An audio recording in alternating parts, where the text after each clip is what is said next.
Hey, Callo, how's it going? Hello, Sasha. I'm doing great. How about you? Pretty good. It's nice to hear your voice, and I've been enjoying the podcast episodes so far. It's really great.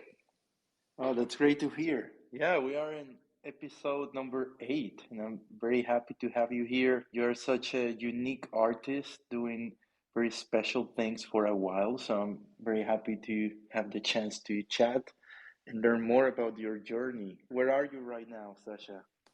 Oh, well, likewise. I'm so excited to chat with you too, and thanks for the invite.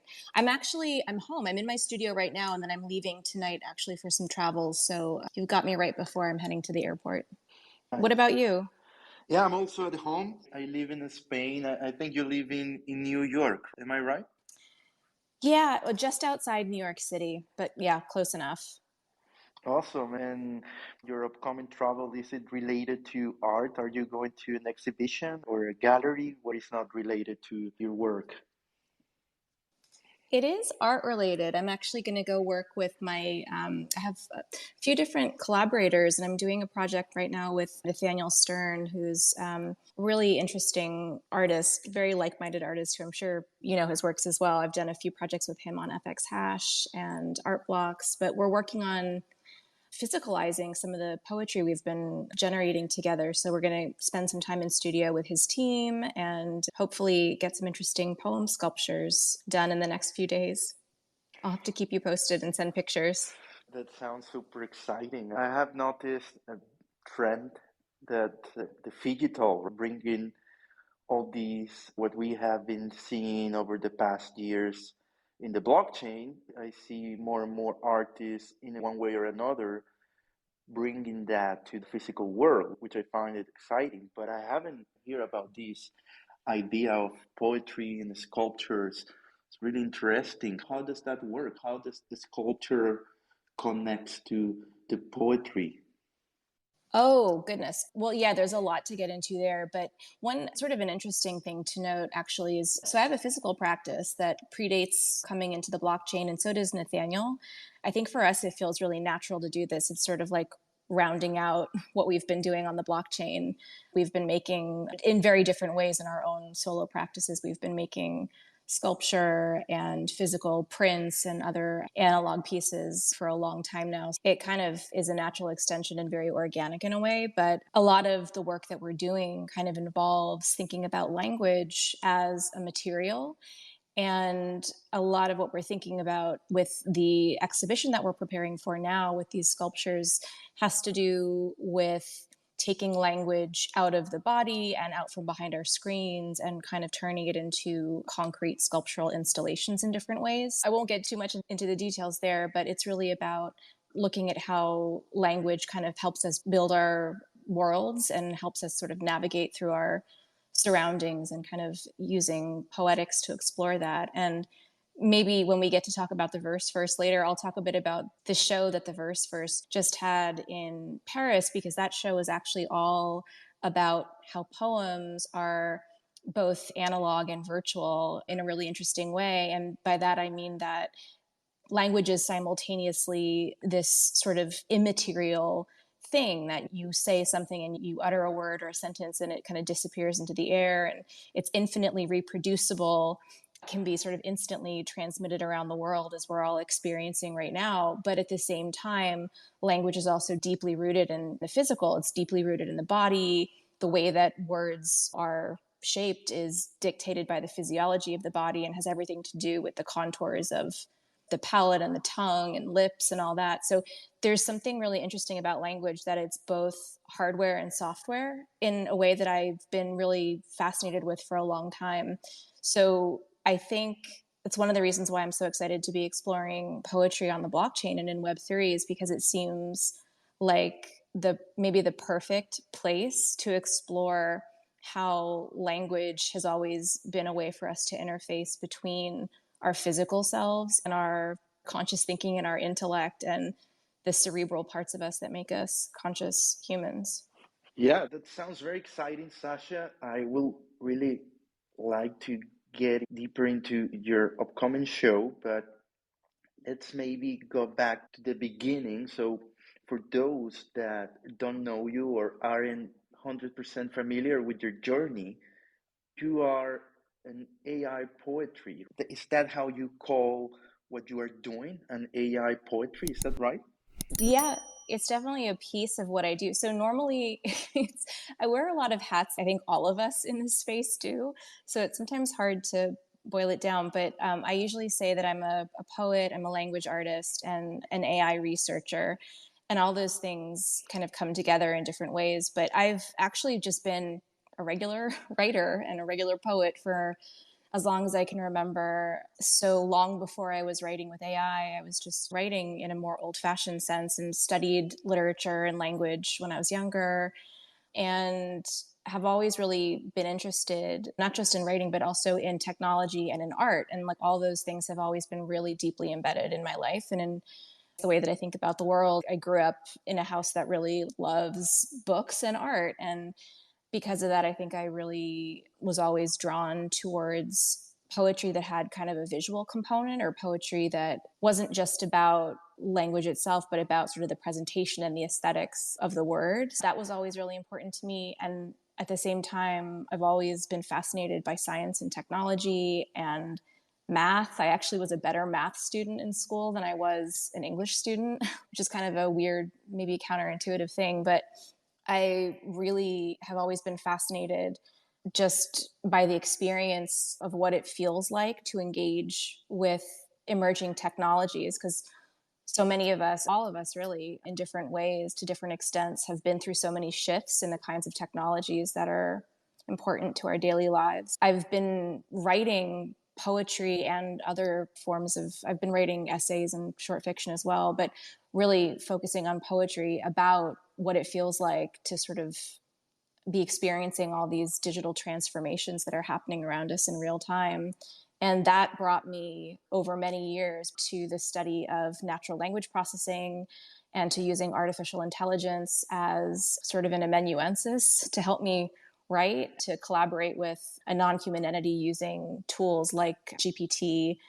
And it's been sort of revelatory for how I think about writing and what I think about poetry and the experience of being an author. I definitely identify more as an AI poet, but I also like to sort of ground that in the fact that, yeah, I've been writing for a really, really long time in lots of different ways. And this is kind of the latest incarnation.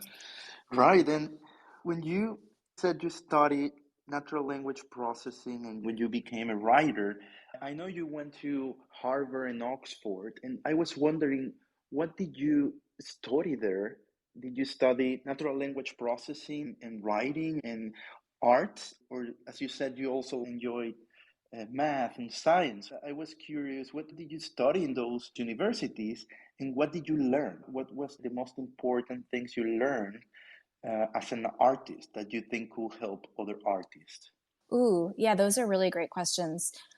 I studied language and literature. I did not study anything related to AI or computer science or anything really in the wheelhouse of AI, other than the fact that I was really focused on writing and words and authorship, which I now know has a lot to do with how AI systems work, because of course they are trained on lots of information, including text. When I was in college, I studied modernist and postmodernist literature. So again, like, yeah, not terribly related to what I'm doing now with technology, but in retrospect, I do see a really strong through line between the things that I was studying and the kind of work that I'm doing now. As an undergrad, I was really interested in postmodernism and studying the work of people like Thomas Pynchon, but at the same time going all the way back to like the origins of the picaresque novel and looking at Don Quixote and Cervantes, who had been writing it hundreds of years before. And I think what the books that I really was drawn to had in common was just sort of breaking the traditional mode of storytelling and trying to create a kind of narration that felt a little bit more authentic or a little newer to the contemporary experience. That was in undergrad. And when I graduated and I went to Oxford, as you mentioned, I studied modernism and I focused specifically on James Joyce. He's one of my favorite authors. I really adore Ulysses, which is a strange book, but one that I've read many times. And I really love it because it also is a book in which Joyce has just sort of hacked language and hacked a lot of the conventions that surround how you should tell stories, or what a book should look like, what a novel should look like, what language should appear like on the page, or how a character should sound. Just so many things that we sort of normally take for granted about literature. And someone like Joyce came along and completely pushed back on all of it and challenged it in a really exciting way. So I think I've always been drawn to that kind of an experimental mode of storytelling, specifically with people like James Joyce and some of my favorite poets like T.S. Eliot. I also realize in retrospect that a lot of them were acting almost like large language models, in that they were bringing together lots of different voices and different characters and different styles and vernaculars and lots of information from disparate sources, and kind of weaving them together in order to present sort of a diversified idea of what a narration could be. And I didn't know that at the time. I wasn't studying AI then, but I think that's always just been baked into the kind of language crafting that I love. It's really about sort of the pastiche and sort of a conglomeration of lots of different sources, and how that reflects so much of the multiplicity of the modern experience in a way that traditional narration, traditional storytelling, a traditional kind of protagonist doesn't necessarily do justice to. So yeah, again, it was all language and literature based. I took one poetry class when I was an undergrad. It was the only creative writing class I've ever officially taken in a school environment like that. But it was with a poet named Henri, who's a wonderful poet who actually is close friends with one of my favorite artists, Jenny Holzer. In that class, I heard my teacher, Henri, talking about working with Jenny Holzer and giving her poems to turn into artworks. It was sort of my first moment of really kind of understanding what it would mean to be a poet, really collaborating with an artist in that way. It got me thinking a lot about the role of poetry in the arts, and why it was that someone like Henri couldn't have a poem of his own considered worthy of being in an art gallery. But once the poem was sort of interpreted by an artist like Jenny Holzer, then it became a piece of art. So those are all things that have kind of been seeds that have, were planted long ago and that have been germinating over time. That's also kind of a big area of my focus and my interest here in Web3, both in my own work and in what I've been doing with the Verseverse and my two co-founders there as well. Yeah, that's very interesting hearing all these examples that inspire you and all these poets. And by the way, for everybody listening, all these artists, all these poets, all these works that Sasha is mentioning will be included in the description. So it will be very easy for you to find if you don't know any of them.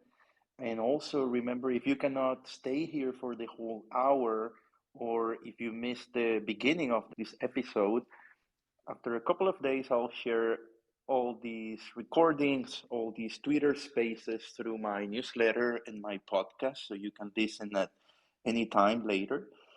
And by the way, Sasha, I was curious because it seems like early on you found this fascination for writing, but specifically for poems and technology and postmodernism. And I was wondering, when you decided to go into this route, when you decided to start writing, to start creating poems, and then you started to mix the technology, AI, how far away was that from your discovery of NFTs? When exactly did you start to create your own poems, your own piece of artworks? And when did that connect, or how did you connect that to the blockchain and this medium? Yeah, that's a good question as well. So I guess the answer is I've been making poems with AI longer than I've been active on the blockchain. I started making, well, going back even further, I guess. I mentioned before, I've been writing for a long time. I've been publishing poems for a long time too in traditional journals. That's sort of, I don't know, I think if you're a writer, if you're a poet, that's kind of what you're taught to aspire to, is submitting your poems to different literary journals and then getting published there. And I had done that for a while, and my poems were getting more and more kind of preoccupied with speculative and emerging technologies. I found myself just feeling like there was a bit of a disconnect between a lot of the things that I was writing about, the subjects just being like kind of forward facing and And then this process, this kind of antiquated process of like submitting a poem and waiting for months and months to get a response from an editor, and then waiting months and months and months for the poem to maybe get published. There were a lot of things that felt like they were maybe out of sync with the way that I wanted to write and the way that I wanted to publish. So I started experimenting with making digital poems and multimedia poems and things where I could animate text and sort of self-publish by putting things on social media, for example. I realized pretty quickly that if I was making poems as like MP4s, for example, that made me really happy, and it really helped me sort of get deeper into a lot of the themes that I wanted to explore. But it also meant that a lot of editors were not going to be able to publish these poems. It's changing a little bit now, but definitely like back even a few years ago, there were really strict policies about what you could submit to a magazine, and really kind of putting parameters around it and not allowing artwork or anything that sort of violated the standards. So like I said, I ended up just kind of posting a lot of these digital poems on social media, and that kind of organically just led me to kind of get into conversations online with a lot of folks who are in the new media world, much to my surprise, because I really was used to kind of moving more in the poetry circles and in the writing community. But I think because my work was kind of skewing more towards text-based art in some way, I started to meet curators in new media in particular who were interested in the aesthetics of the work, because they looked like they were more of a piece with some of the aesthetics that we associate with digital and new media art, but also because a lot of the things, again, that were embedded in these poems had to do with posthumanism and digital immortality and a lot of these themes that have really been front of mind for me for a long time. And I started to get curated or get invites to be curated into art shows, which was really exciting for me because, again, it was something that I had not really expected. And I think among the first people to ever curate my work were Elena Zavelev at CADAF, who has been a huge supporter and is, I think, responsible for kickstarting the careers of so many amazing artists. Jess Conatzer, who is working with CADAF and is the founder of an amazing studio called Studio As We Are, and also Sophia Garcia, who I've known for a really long time. And they were all really supportive really early on when I, to be honest, didn't really know what I was doing. I was just sort of sharing things because it was fun and it was meaningful to me. And they kind of slowly showed me the ropes a little bit and brought me along into their world. I was enjoying that for a while. And then at the end of 2020, which was, of course, that first horrible year of the pandemic, when a lot of things were even more so than before shifting online and shifting into the virtual realm, one of those curators, Jess, who I just mentioned, invited me to be part of a show that she was curating in the metaverse with One Times Square. And it was this big New Year's Eve kind of extravaganza that One Times Square was putting together, One Times Square in New York, where they do the annual ball drop every year. But because of the pandemic, we weren't allowed to have an in real life celebration that year. So instead of doing something in person, Jess and One Times Square and the other folks involved created this metaversal kind of experience of Times Square where people could come and gather from all over the world. They put artwork up on all the billboards in this virtual rendition of Times Square, and they created this massive art installation. Jess asked me to be part of that and contribute some poetry, but she also asked me if I would write a poem as a manifesto for the event about what it meant to be celebrating together in the metaverse after such an intense year.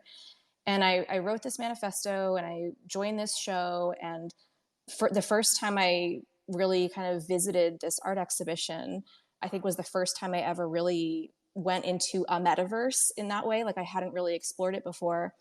And it was really eye-opening and really exciting for me. And most kind of important part about it for me was that a lot of the folks who were in the show were digital artists who were already minting NFTs. And this was like 2020. So a little bit like before all the craziness really kicked off in the beginning of March. When I saw what they were doing and I kind of understood the potential for creatives like them on the blockchain, it got me really fired up and really excited because I realized it could be a great place for me to explore with my own practice. And I was also really intrigued because everyone else in the exhibition, everyone else in that environment, they were visual artists and there were no other writers, there were no other poets. And it kind of took me aback, and I just started casting around trying to find other poets who were making multimedia work or who were potentially trying to explore what was happening on the blockchain. And there really weren't many at that time. So it just sent me kind of down a rabbit hole, and I ended up meeting a lot of great people over the next year or two. But that was the beginning of it, really, was getting involved in that first show in the metaverse, and learning about NFTs through a lot of the participating artists who were doing some incredible stuff pretty early on. Yeah, so many interesting things from what you said. First, I found it very fascinating that you were kind of drawn into the NFTs and the digital art from your creations that had this sort of aesthetics that were not purely words that were not written, but had different aesthetics. And I find that interesting. You didn't kind of come to this space purely because of your writing, but it was more because of the mixing of your creations with the different visuals. That's interesting. That's, I think, something to keep in mind. I've seen many other writers exploring these sort of combinations, right? They are writing, they are creating poems, but they are also mixing it up with different aesthetics. I think many of your creations now are that way. Also, I know your collections on FX Hash are like that. But you mentioned two terms that I actually find very interesting, and I have a sense of what they mean. You mentioned post-humanism and digital immortality. How will you explain those currents, Sasha? Because those are very niche, they are very new currents, in my opinion. Maybe I am wrong, but those terms, what is it when you try to explain someone that you are an artist working with post-humanism and digital immortality? How do you phrase, how do you explain somebody that is not very in this space or related to what you are doing? What is the best way to explain this in simple terms? When you put it that way, they definitely sound like pretty strange terms. And I know they've been off-putting to some people who I've had interesting conversations with along the way, especially as a poet encountering these things. Maybe to talk about digital immortality first, one of the first projects that I got involved with related to AI was sort of an interesting poetry project with a humanoid android. The android is named BINA48, and BINA stands for Breakthrough Intelligence via Neural Architecture, 48 exaflops per second.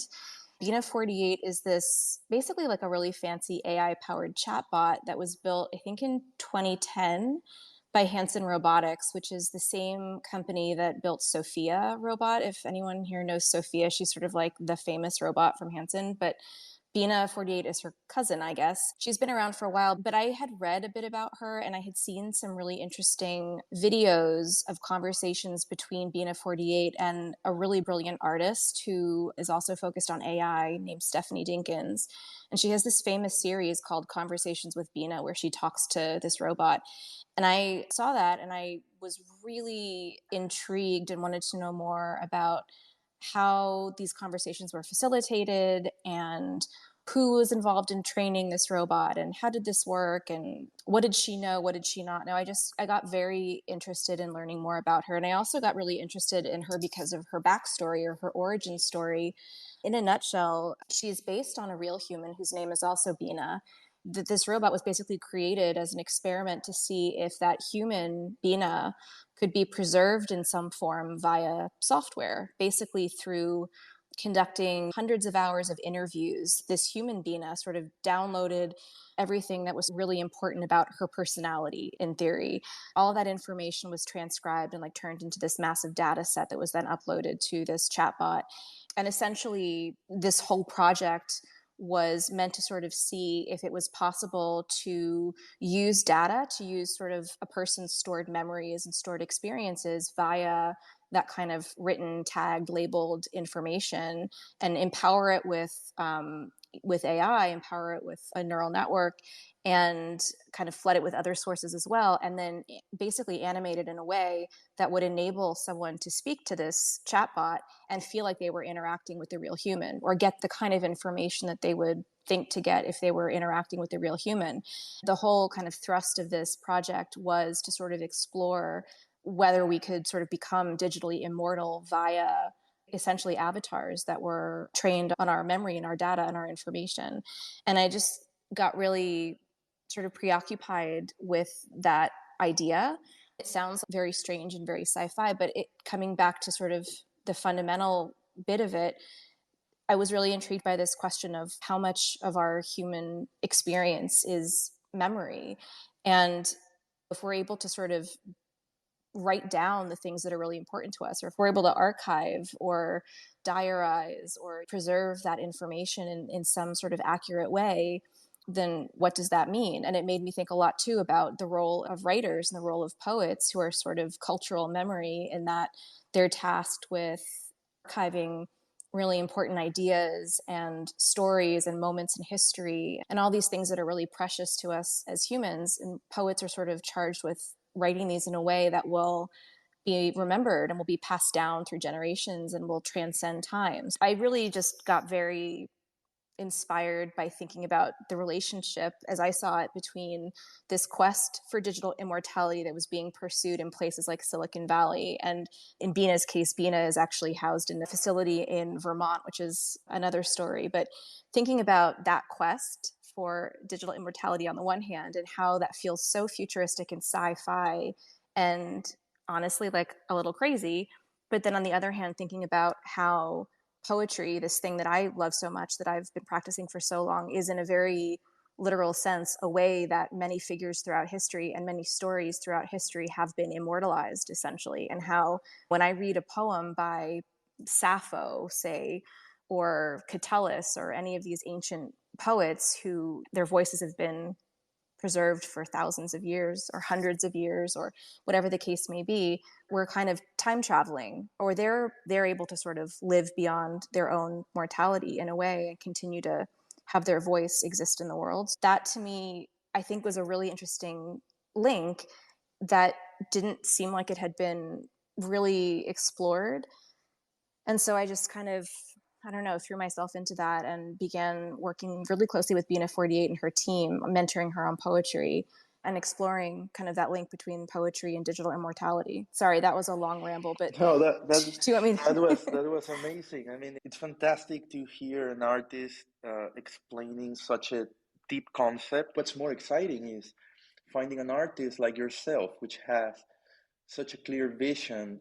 It's such a complicated concept to explain, but that you found that vision, that definition of what you're doing. I was thinking a bit because I'm a data scientist. I studied in data science, but unfortunately not for creating art. It was more business focused, like how to use data to help companies solve their problems, etc.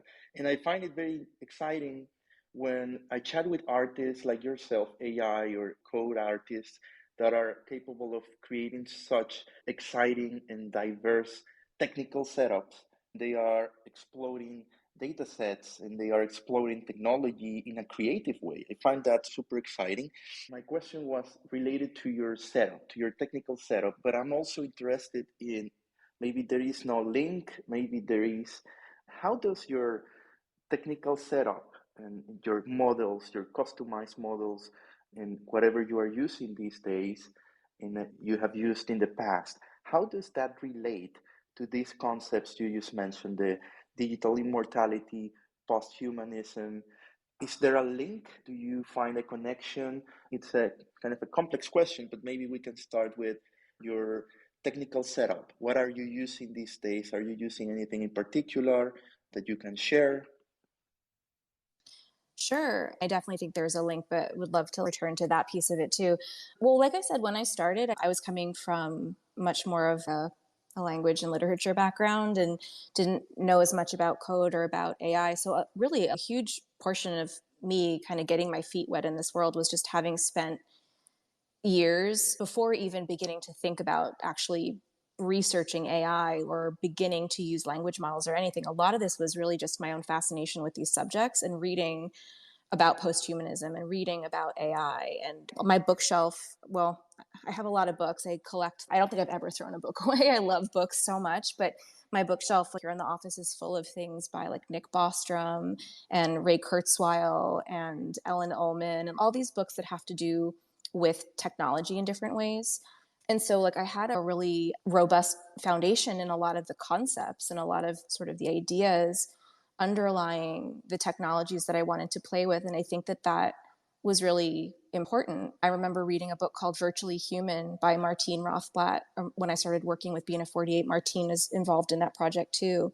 Virtually Human had a lot of ideas that to me were just, my mind could not stop racing while I was reading that book because the ideas were just so enormous. And I couldn't get over the fact that when I tried to bring some of these topics into, I had like casual poetry workshops and stuff when I was living in Brooklyn and would like share things with friends and stuff. And I would always get pushback with people saying things like, well, that's not really poetry. That's sci-fi. I actually had one poetry workshop leader at one point who's a really famous Pulitzer Prize winning poet whose work I really love, but he read something that I was writing that had to do with AI and basically gave me a lecture on how poets are supposed to focus on the human and that I was sort of taking like a cheap way out by focusing on technology instead.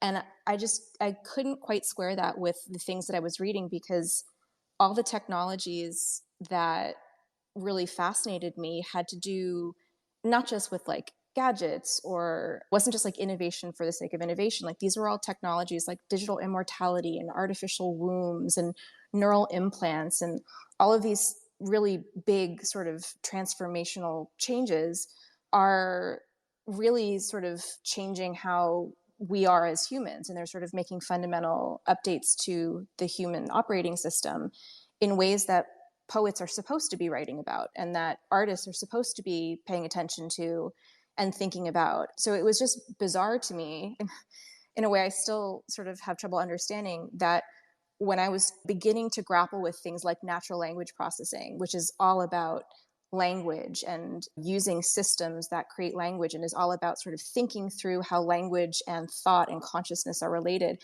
I couldn't believe that writers in my peer group weren't more fascinated by it because it's exactly the kind of thing that you'd think poets would be just obsessed with. Anyway, all of which is just to say I had done a lot of reading and research and thinking about all these things. And then I think like maybe it was in 2016, 2017, there were a couple really interesting AI related projects that came out. Like there weren't a lot of literary AI projects, I think, at that point, but I remember encountering a few by a guy named Ross Goodwin, who I became sort of friendly with over social media. I was just really fascinated with his work with AI. He wrote a screenplay with AI, and he actually did a project inspired by the Beats and by Jack Kerouac, where he outfitted his car with an AI system and essentially turned his car into a pen. And he drove around in the US. The data from that drive sort of became dynamic data that prompted this AI to write a novel, kind of inspired by Jack Kerouac. So I saw that, for example, and I saw maybe a handful of other writers. Gwern Branwen was one, Alison Parrish. Like there were a few really interesting creative coders who were really far outside the poetry scene, really far outside the traditional publishing scene, but they were doing really cool stuff with language that none of the poets I knew had ever talked about. I'd never seen any of these people published in any of my go-to literary journals, but I just started to follow what they were doing and go down the rabbit hole and read the essays that they were writing and the interviews they were giving about their work. And that just led me to start learning about this thing called natural language processing, which I'd never really heard of before, but which is basically the intersection of linguistics and computer science and AI. In a nutshell, has to do with training intelligent systems to write like humans, basically to put words together in a way that is informed by and that is influenced by how humans speak. And yeah, I started to get very intrigued by this, started doing more research, and at that point didn't really know much in the way of coding, wasn't super technical. So the first time I actually tried to generate a poem, to generate a text on my own, I actually used an interface called Pakta Transformer that was a kind of an off-the-shelf, easy-to-use interface created by a coder named Adam Daniel King, and it was rooted in GPT-2, so the now distant ancestor of ChatGPT. But the minute I started using that system, my eyes went wide open and I was instantly hooked. It was just so interesting. And that was just sort of an initial off-the-shelf version. Over time, I started to, through research and kind of self-study, I learned how it was possible through different interfaces and different approaches to create custom data sets, essentially just kind of compiling information in different ways, compiling examples of writing, compiling prompts and completions, and kind of putting them in a format that you could upload to these language models in order to kind of give them even more direction than they already had. By learning how to do that, I was able to start training the underlying model on my own writing. And I started creating training data sets that were basically just rooted in my own manuscript and my own research notes, and then started adding in texts that were influential to me, my favorite poets, essays that were important to me, newspaper articles that were relevant to the topics I was writing about. And it basically was a huge research project, and I used all that information to start fine-tuning. Most of this was through OpenAI, but I've dabbled around through others over the years too. Wow, that's fantastic. I didn't know that's how you train your data. So you're actually creating your own text, but also using books and other sort of literature that you find exciting, that you like. That makes a lot of sense. I didn't exactly know how you were training your models, and that answers my question pretty well. Is that how you created your book, Sasha, the technology, which, by the way, I have it right now here next to me. I was lucky to get a copy from you. I think it was in New York City, and it's signed. I'm really happy with this book. How did you actually created this book? For those that aren't familiar, it's a book that Sasha wrote. I think it was 1 or 2 years ago. Is that right, Sasha, or was it 2022? Yeah, it came out in 2021 in England, and then it came out in the US a few months later. But basically, like, the backstory with technology is that it's a hybrid book. It's a poetry collection, but it's also an art book, and it kind of brings together my poetry practice with my visual art, my visual poetry practice as well. It started as a manuscript of 100% human analog poems that I had been writing for a few years. I think I started writing the poems in the original draft maybe in like 2014 or something. I started publishing poems from it in 2016. And I don't know, like, as many writers know, you have manuscripts that sometimes sit around for a while and you don't quite know what to do with it. So I had this manuscript of poems. And when I started to really, learn more about natural language processing, it started to dawn on me that I could take all this material that I'd written, and then I could maybe figure out how to turbocharge it or how to empower it with AI in a way, and kind of use AI to help me finish the manuscript. And so the book itself is sort of rooted in my own analog manuscript, my own writing, but then is sort of like a conversation, like a dialogue with this third sort of transhuman voice that is created at the intersection of my voice and GPT-2 and then GPT-3. It's really sort of an intentional dialogue to show how a language model generates language based on its inputs. I guess you have to read it pretty closely to see a lot of the echoes, but I know the book so well, so I can see where there's places where the language model has picked up on certain words that I've used elsewhere in the manuscript, or it's picked up on certain stylistic things that are embedded in my own poetic voice, or the way that I would structure a sentence, or the kind of metaphor that I would reach for. I can kind of see where that's coming through. But at the same time, because this AI co-author of mine, is also rooted in a large language model that's trained on tons of other information that I myself don't know, that I don't have access to, it's also kind of allowing me to go beyond my own imagination and to augment my own authorial intelligence and to write things that I, as an analog writer, could never write. So it's really a conversation between the human poet and the post-human poet. And I think in a way I'm both, but it really felt like it was an important thing for me in the book to kind of show them together. There's a lot of poetry projects that use AI that I've seen where, or not even poetry, but there's some famous AI prose projects too, where the entire book is generated by AI. But I think for me, what I'm really interested in fundamentally is in the collaboration between human and AI, because I see that as where a lot of the value in these systems comes from. So the book is meant to be an embodiment of that, and really to show how there is no AI voice without this underlying human voice and human vision. At least that was my aim. That's what I hope it has embodied. But it's funny to me now because the tools that I use to create that are already considered so antiquated. I'm excited to keep kind of pushing forward with GPT-4 and other iterations. I think when I look back at technology, it feels a little bit like an artifact of that moment when, I don't know, it was right before things kind of went crazy in the world of AI, but it's an artifact of that moment when those language models were just beginning to creep into culture in some really interesting ways.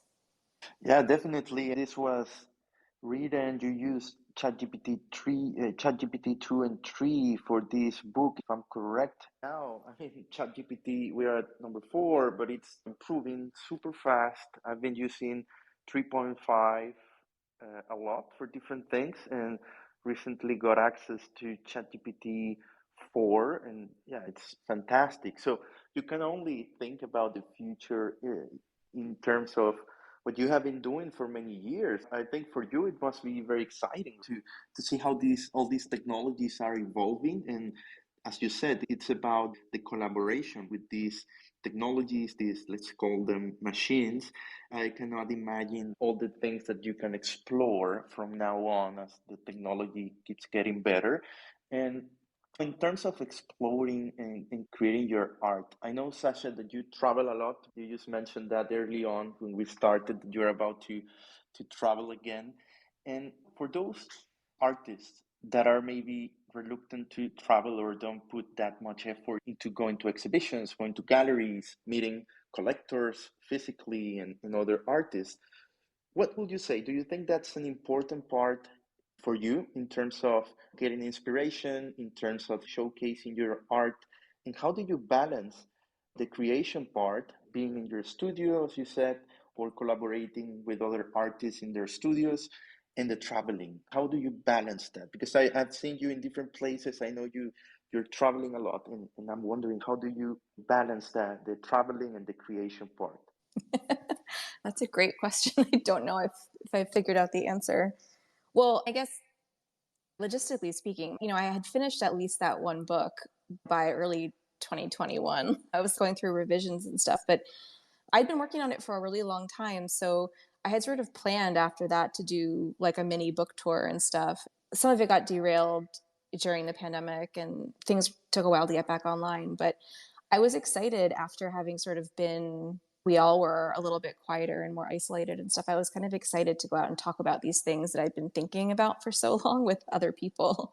So I don't know, there's a part of, so much of my work is rooted in research and is really rooted in a lot of solitary work. I think that's probably true for a lot of writers and a lot of artists. I'm very introverted, and by nature, I love to spend time by myself. I love nothing more than just to like be by myself with a book or to be with my computer having a writing session with technology. But I really also, I'm doing this because I love thinking about the ideas that I'm exploring in my writing. And just the way that I love using AI as a collaborator to kind of broaden my own understanding of these things, I really enjoy being in conversation with other really smart people who bring their perspectives to it as well. And whether that perspective is like more from a technological point of view or from an art and aesthetic point of view or from a philosophical point of view. I think when it comes to AI in particular, this is such a seismic moment and such a transformative shift that it's something I really am thinking about almost all the time, reading about all the time. There's just so many kind of questions in my head and so many thoughts bouncing around all the time that I really enjoy being able to have a dialogue with someone else and not just kind of be stuck in my own head, which I think ultimately is something that reflexively is really important about AI and about these language models, is that they really sort of enable a kind of dialogue and they enable a kind of back and forth. And that's the process that for most of us is what enables us to kind of hone our ideas and kind of sharpen our sensibilities and kind of figure things out. I like that part of it. I think it's really important for me. I think just as a baseline, one of my favorite things to do when I travel is to go to museums and is just to see art and to see the different ways that art is installed or the different materials that are being used, or just to kind of wander through decades or hundreds of years of shifting ideas about what art is. And that's always really inspiring to me. I don't think I would ever be able to come up with a single good idea if I didn't read books and go to museums. I think those are really important things to me. So I look at the opportunity to travel as an opportunity to get really inspired and to basically put more data into my mind file. In a way, it's something that I think about more and more now that I've been working with AI in this way. I think quite a lot about this question of like creativity and originality and where human inspiration comes from. Contrary to this idea that you can be a writer sitting alone in your room and just like expect the muse to like come visit you in this blue flash or whatever. I think the more I engage in this, the more I think about my own mind and imagination, and the more I work with machinic imagination, the more I realize that originality is a composite of lots of different ideas and influences and inspirations, that they're in the mix and they're there and they're available to you. And it requires you kind of bringing your own unique lived experience to this canon of cultural memory and cultural touchstones. And so as much as I can, if I'm able to like go out and dip into art and culture and conversation, I know that that's where I'm going to have my most valuable ideas. So that's really an important part of all of it to me. And yeah, I remember, Callow, we've met in a couple different countries now at this point, but I think last time was in Brooklyn at Proof of People. And that's a great example of where there's just really exciting conversations happening at the intersection of art and technology and music and culture and all the things that come up in those kinds of conversations and in those kinds of venues are exactly the kinds of things that I'm thinking about and that I want to think more about. I definitely consider that a big part of my practice. Yeah, I can totally relate that much as an artist, but as I'm trying to write, to find interesting topics, to discover artists, to understand what collectors are interested in, definitely when you go to these events, and it doesn't mean you have to be traveling worldwide, going from one continent to another, but just being around, as you said, museums, exhibitions, galleries, and chat with people if they are related to the digital and the generative and the AI movement probably will be more exciting if you are into that. But just being surrounded by like-minded people, in my case, and as you just said, for you too, gives you a lot of inspiration. In my case, it's like different topics, different ideas that I could talk about, write about. And yeah, I can see for an artist, it's same, not exactly the same, but yeah, you get my point. You can get inspired in different ways. And Sasha, we are getting close to the hour, but there is a very exciting project that you have co-founded, and it's again similar to your art practice, is very unique as well, and it's, in my opinion, is celebrating poetry and celebrating the digital medium in this sort of niche movement, which is not sure if we can call it NFT poetry, maybe digital poetry. Can you tell us a bit about the verse and what you're trying to do there? Yeah, I'd love to. And thank you for asking about it. That's really kind. So, yeah, the verse is, you're right. We should probably just call it like a hybrid poetry gallery at this point because it's not just NFTs, but it's a poetry gallery. So, it's a space that's really dedicated to exploring the language arts and sort of enabling writers to experiment with different technologies and not be afraid to push the limits of language in lots of experimental directions. And I think really maybe more accurately than calling it a gallery, we're sort of a collective at this point, a kind of a hearty band of writers and poets and also technologists and artists and curators and collectors. We're all really kind of all in the mix together who really love poetry and want to celebrate the role of language in the arts and kind of ensure that writers are part of this movement on the blockchain just as much as other art forms are being celebrated and elevated on the blockchain. I think one reason why is because I was saying at the very beginning of this conversation, poetry is a really interesting art form. It's very unique because language, in a sense, is both infinitely reproducible and immaterial and ephemeral, but also has like a lot of physical components as well, and is also one of our most ancient and enduring technologies. I think like blockchain is a really interesting place to explore all the inherent juxtapositions and contradictions that poetry is all about. I have also believed for a long time in my own work that poetry in and of itself is a technology, and that poems are code, and code has a lot to do with poetry. And I know we're getting down to the wire, so I won't go into it too much, but there's a lot of resonance between the way that algorithm works and how patterns function and the way that poetry and poetic language work to encode experience and emotion. So I think the verse has been really sort of touched and excited by a lot of the interest in what we're doing with poetry here in Web3, which, to be honest, we didn't expect at all. But I think it's because there's this really deep-seated resonance between poetry and technology that a lot of us, I think, just intuit. People like Herbert Franke and a lot of the sort of great figures towering over this space also really understood that there's something inherently poetic about computation and about code and about generativity. So I think we're really looking to explore all those things in myriad ways and to kind of explore where poetry can live on the blockchain as NFTs, but also kind of look at the ways that poetry is evolving outside and off the blockchain too. I think I mentioned this to you before, so I'll just drop it in. But what we're working on right now, I think, is a really interesting project that probably is right up your alley too, because it's a deeply sort of generative and AI-driven concept. But we're really excited to recently onboard one of my favorite poets who has ever lived, the poet Allen Ginsberg, who is, I'm sure many of you know, was one of the great figures of the Beat generation and who is an extremely experimental writer who did a lot of exploration of technology in terms of utilizing voice recordings and multimedia and collaborating with artists and using photography in his work in lots of different ways. And also did a lot of algorithmic work. He did a lot of cut-ups, and inspired by people like William Burroughs and Brian Gysin, was sort of taking language and figuring out ways to, in an analog fashion, generate new language from existing language. I've always felt a really, really deep affinity with Ginsberg in lots of ways, even though I don't think he's necessarily someone that you think about when you think about AI poetry. But we were really excited to have the opportunity to work with his estate and to work with the Tezos Foundation as well, and Fahey Klein Gallery, who's currently exhibiting some of Ginsberg's amazing black and white photography of some of the famous folks in his circle.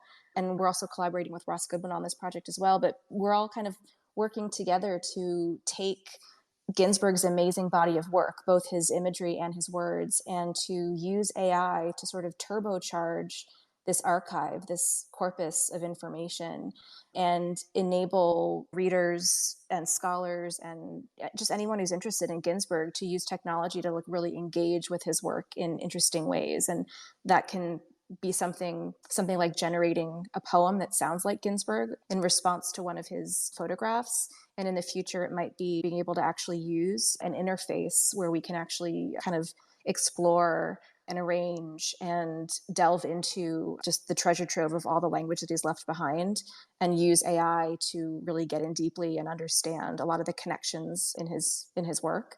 Anyway, I will stop talking because I know we're over time, but it's a project that I'm really, really excited about. Everyone at the Verse has been working on it for a long time, and it's been a labor of love. We can't wait for the official launch, which is going to be soon. It's in September, actually. No, that sounds very interesting. I'm looking forward to that project, and we can extend the conversation. I just set the time at 1 hour just in case the guests have other things to do. Usually there are different meetings, but I'm happy to chat a bit more if you have time, Sasha, about the verse. I wanted to ask you, for those that are hearing about the verse for the first time and are interested in poetry and their practice and similar artists that are exploring that medium, besides this project that's coming out in September from Allen, which other project? I know you did a collaboration with Feral File, the Verse did that exhibition. Are there other projects that you think would be interesting for people that want to get their feet wet into NFT poetry or poetry in general? Oh, definitely. Well, thank you for asking about that. There's a treasure trove of poems at theverseverse.com, many of which are sold, some of which are just sort of available to read and explore. But yeah, we launched at the end of 2021, November of 2021. And I actually don't think I mentioned before, but my co-founders are two wonderful writers, Maria Caballero and Kalen Iwamoto, who I think I met Kalen first actually on Hicket Nunk. So way back in those early Hicket Nunk days on Tezos, Kalen was one of the few writers who I encountered, and she was doing really amazing crypto-native conceptual fiction experiments. And I instantly fell in love with her work. She's just really brilliant.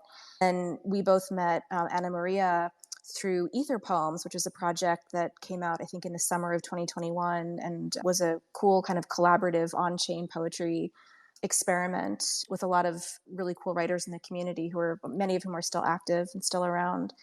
But yeah, we all met through those platforms, and basically just wanted the Verseverse to be a place where writers could come and sort of celebrate poetry and have sort of help amplifying what they were doing, and a place to share. And that's, I hope, what it's become. We have three sort of main focuses in terms of our curatorial framework. We have, I said before, there's three co-founders, and we're all very different in terms of the kinds of writing that we do. So we have three sort of curatorial buckets that reflect, I think, our individual interests in a lot of ways, although there's a lot of crossover too. But Anna Maria is another writer who, like me, is from a very traditional writing background.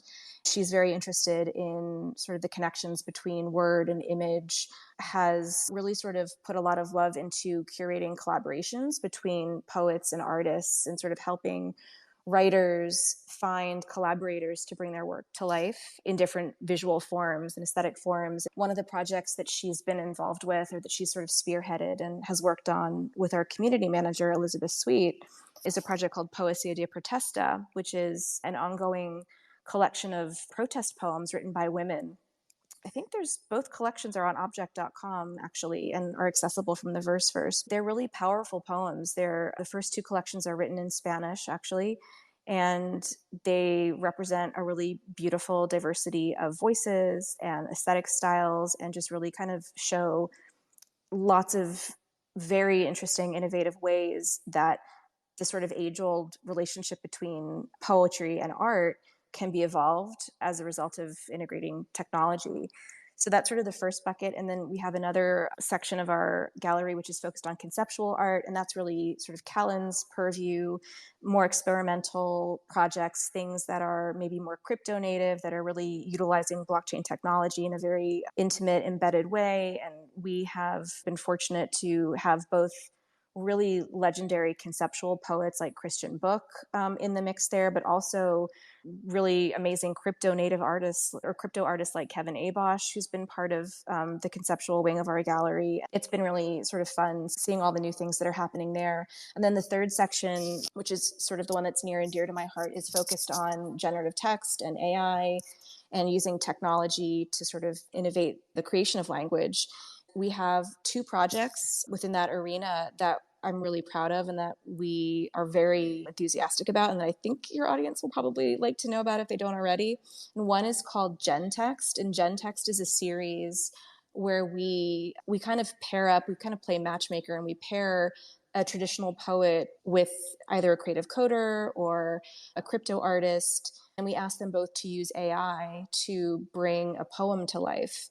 And for a lot of the folks that are involved in these collaborations, it's the first time they're using AI in their work, or the first time they're using AI in their writings. It's been a way to introduce this tool that, in my experience, has been very intimidating to a lot of traditional writers. It's been a way to sort of invite them to test the waters and to experiment in a way that's friendly and hopefully not intimidating. And I think we've done 6 issues now, all of which are available on theverseverse.com under the heading GenText. And the other project, which I'll just talk about super quickly, but it's something that we launched last year in collaboration with Ross Goodwin, who I mentioned earlier, who's just one of the amazing pioneers of AI language.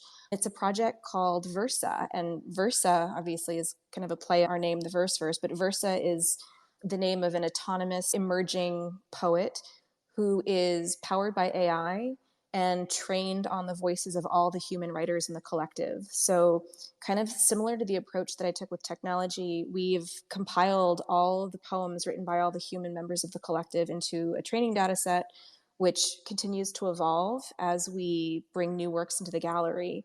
And that training data set goes to fine tune a language model, which we then use to generate poems with various approaches to prompts. But it's basically just kind of an ongoing experiment. We just couldn't not do it. It was something we've been thinking about for a while. And it's sort of a way to explore how an AI can also reflect the voice, not just of a particular writer, or not just of a particular style, but to sort of be the voice of all of us and to show interesting things about the verse that we might not be able to see otherwise. It's been a really, really cool project so far. Well, thanks a lot for sharing all those fantastic projects. I really enjoy when artists collaborate, especially if they come from different mediums. That combination of generative artists, coded artists with poets, I think that's fantastic. Those projects sound amazing. I really like this innovative way how you are using the different creations and expanding the data set to create upcoming projects or upcoming collections. That sounds really interesting. It's basically something that couldn't have been done before. When we look back 20, 30 years ago, it's really a true new art form. I'm really excited about that. We'll take a deeper look. And for everybody that's been here for the whole hour, thank you a lot. If you missed part of the space, or if you are interested in the information Sasha has been sharing, the different artists, collection artworks, the verse, all these links will be in the podcast description. Remember, I'll share these through my newsletter and the different podcasting platforms. You can listen to the whole thing. You can listen after, whenever you have more time. Every Monday, I'm doing these spaces with exciting guests like Sasha from the generative and the AI art space, also with collectors and creators. I have a lot of amazing guests coming up doing different and unique things like what Sasha has been describing. And Sasha, just to close, I think we will be exciting to hear your thoughts and very insightful for other artists. We already mentioned your art practice, we mentioned how you got started, we mentioned some of your upcoming projects, but I wonder if you could give advice for aspiring artists, poets that would like to break into the space, what will you tell them today, 2023, August? You've been around for a while. What would be your advice for them? Ooh, great question. Well, I think maybe it's two things. One is, and I would say this to anyone on or offline, but I think the first thing is if you want to create poetry in any way, shape, or form, including on the blockchain, the most important thing to do is to read and to do your research and to really be an active participant as a reader and as an audience member. I know a lot of people, aspiring poets or aspiring writers, who want to publish and they send things off to journals or they send things out to editors without really reading the magazine or reading the journal. I can sometimes see that happening too in this space where people kind of want to be part of something, but they don't spend very much time collecting from an ecosystem or being part of a platform or getting to know their fellow writers or artists. I think to me, that's been the most important piece of all this, was that before I started minting, way back when, I really spent time to understand different platforms and ecosystems and to kind of find the places and find the people who felt like home to me and where I thought my work fit. And I think that that was a hugely important part of the puzzle for me, because this is such a big and overwhelming space at times. In the offline world, I really think carefully about where I send a poem to be published or what publishing house I want to work with. I think the same is very true here. So that's something that I often tell people, is just to spend time researching the different opportunities that are available to you, whether it's a gallery or a platform, market, or blockchain, whatever the case may be. And then the other thing that I would say, I've been thinking about this a lot because the two areas that I'm really kind of deeply involved with here, AI and blockchain, have sort of been they've become so trendy, but I've been working in AI for a long time, and I did this for a long time before anyone cared. I did it even when people were telling me not to. And I think my takeaway from a lot of it is just when you're interested in something and when you can't not pursue something that fascinates you. And those are the things that are worth doing. And I see a lot of people that are kind of jumping on bandwagons because they think they should, but maybe their heart's not really in it, or they're trying to do something because everyone else is doing it. And I just think it's so important to remember, especially at times like this, as an artist, you really have to follow your gut and you really have to do what you're obsessed with. And that's what leads you to the interesting stuff in the end. Just follow your fascinations and really do what you can't not do. That's amazing. Thanks so much, Sasha, for sharing all these very interesting insights on your career, for your time. Looking forward for all those collections you mentioned, all those artworks that are coming to the verse and your upcoming drops, as they call them. Hope to have you here at some point in the future, Sasha. I hope to have you back here in a couple of months and see what you're up to. I know. I hope I get to see you in person again soon. In the meantime, thank you so much for this invitation, and congratulations to you on the podcast, which is amazing. I've been so excited listening to the other episodes, and I can't wait to hear what you have coming up. You are just such an amazing force in this community, and what you do for all of us is so important and really elevating and amplifying and kind of pointing us in the right directions. Thank you for everything you do. Really appreciate you taking the time to have this chat. Thank you. Thanks a lot for that. My pleasure. Hope to talk to you soon and see you soon, Sasha. Have a great day, and thanks everybody that tuned in. Talk to you soon. Take care. Thanks, everyone.